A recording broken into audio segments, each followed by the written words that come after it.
में चले जाएं, स्वर्ग में चले जाएं, वहां पर जाकर भगवान का नाम जप लें, कीर्तन कर लें, सत्संग कर लें तो नहीं हो सकता। भागवत में लिखा ही है, देवता लोग कहते हैं स्वर्गे सत्य कैलासे वैकुंठम नास्त्यं प्रथा। यहाँ तक कि जो भगवान का वैकुंठ है वहां भी यह रस नहीं है। हम लोग यहाँ पे जो सुकृत करते हैं ना, पुण्य कर्म करते हैं, तो जो पुण्य कर्म करते हैं वो संचित होता है, वो संचित होकर के तो हम लोग स्वर्ग लोग जाते हैं।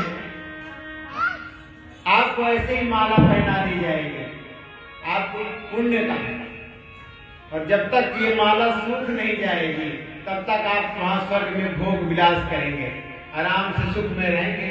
और जैसे ही माला सूखी, क्षीणे पुण्य मर्तलोकम विशंति, पुनः धरती में भेज दिए जाएंगे।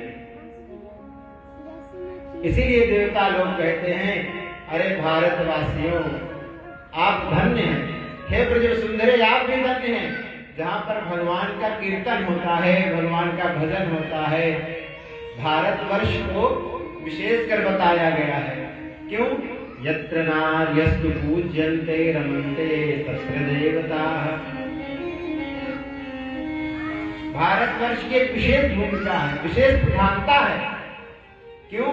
क्योंकि यहाँ पर नारियों का पूजन होता है, कन्याओं का पूजन होता है ना।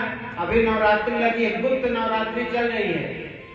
सभी लोग कन्याओं को बुलाएंगे, उनका पाद प्रक्षालन करेंगे, चरण धुलते हैं, फिर इसके बाद उनको टीका लगाते हैं, फिर उनको प्रसादी पवाते हैं, फिर उनको प्रणाम करते हैं और फिर इसके बाद विदा कर देते हैं। तो यत्र नार्यस्तु पूज्यन्ते रमन्ते तत्र देवता। या भारतवर्ष ऐसा भारतवर्ष है जहाँ पर नारियों की पूजन होता है, और किसी देश विदेश में पूजन नहीं होता नारियों का। हमारी भारतीय संस्कृति सभ्यता सिखाती है प्रणाम करना। झुकता वही है जिसमें जान होती है, अकड़ तो खास मुर्दे की यही पहचान होती है। बोलिए राधे राधे। फलदार वृक्ष जो है ना झुकते हैं, झुके रहते हैं। तो हम लोगों की सभ्यता है, संस्कृति है, हम लोग पूजन करते हैं नारियों का। किसी ने कहा क्या भारतवर्ष में ये प्रधानता है, विदेशों में नहीं है क्या? बोले विदेशों में कहाँ है प्रधानता? दूसरे मजहब में तो अनेक प्रथाएं चलती हैं,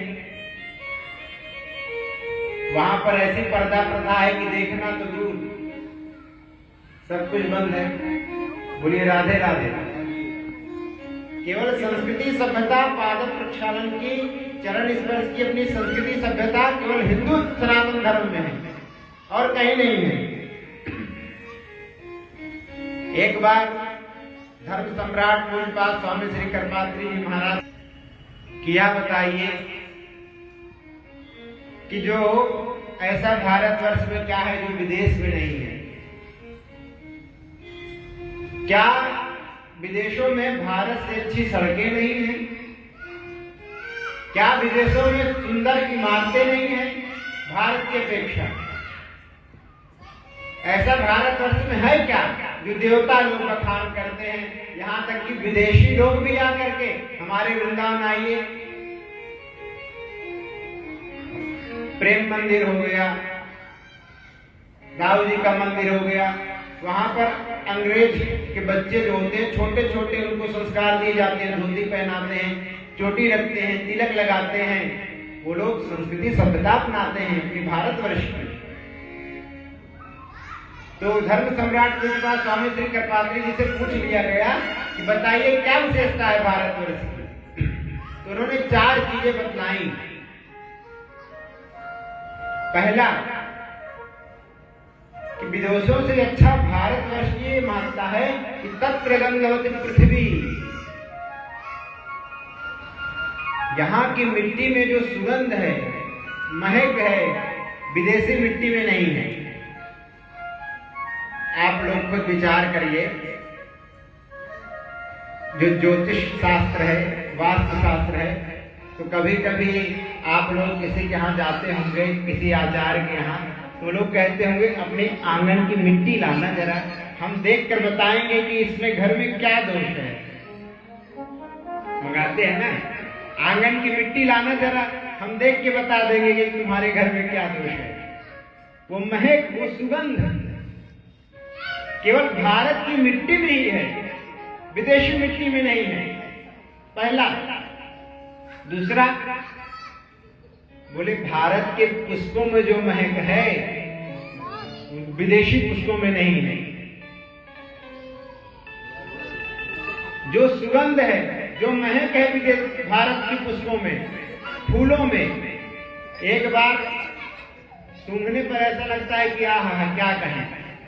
अरे पुष्पों से तो रगड़ कर चित्र बनाया जाता है चमेली का।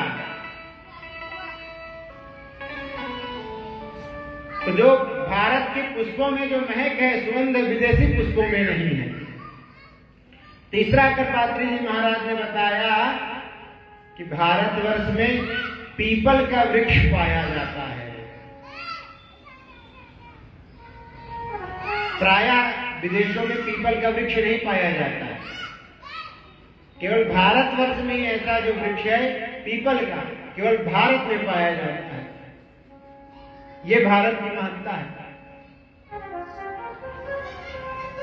और चौथा, करपात्री जी महाराज ने बताया कि भारतवर्ष में मोर पाया जाता है, पिकॉक।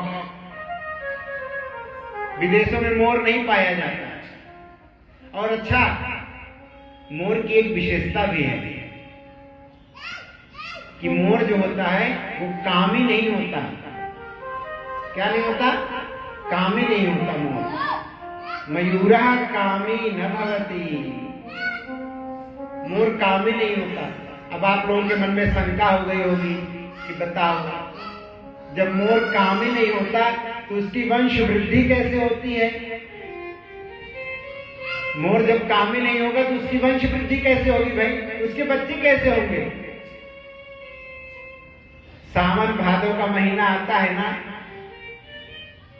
और सुंदर जल वृष्टि होती रहती है। मोर अपने समस्त पंखों को उठा करके भाव विभोर होकर नृत्य करता है। इतना नृत्य करता है, इतना नृत्य करता है कि उसकी आंखों से अश्रु गिरने लगते हैं। और जब अश्रु गिरने लगते हैं तो मोरनी दूर से खड़ी होकर देखती रहती है, और आंसू गिरे कि मोरनी गई मोर के पास और आंसू का रस पान कर लेती है, अश्रु को जो है पी लेती है। और जैसे ही आंसू को पिया कि मोरनी गर्भिणी हो जाती है, और गर्भिणी हुई तो वंश वृद्धि हुई, उसके बच्चे होते हैं। मयूरः कामी न भवति। और इसीलिए ठाकुर जी हमारे मोर के पंख को कहाँ रखते हैं? सर पे रखते हैं। बोलिए राधे राधे। आवाज तो आई नहीं रही आप लोगों की। इतनी जोर से राधे राधे बोलिए ना कि हमारे बांके बिहारी तक आवाज पहुंच जाए कि हाँ, फाफा मऊ में कथा चल रही है। और फाफा मऊ के नगर वासियों ने इतनी जोर जयकारा लगाई कि हम भी जो है, जो सोने वाले थे, निद्रा अवस्था में थे, सायंकालीन ठाकुर जी की आरती होती है बांके बिहारी में, तो उनको भी पता चल जाए कि हाँ, हमारे भक्त जो है वहां पर जयकारा लगा रहे हैं। बोलो बांके बिहारी लाल की जय। अब ऐसा लगे कि हाँ, लोग कथा सुन रहे हैं, नहीं कोई ऐसे बैठा है, कोई ऐसे बैठा है, पता ही नहीं चल रहा कथा सुन रहे हैं क्या कर रहे हैं। तो ये भारतवर्ष की विशेषता है अपनी। अब आइए कथा सुना।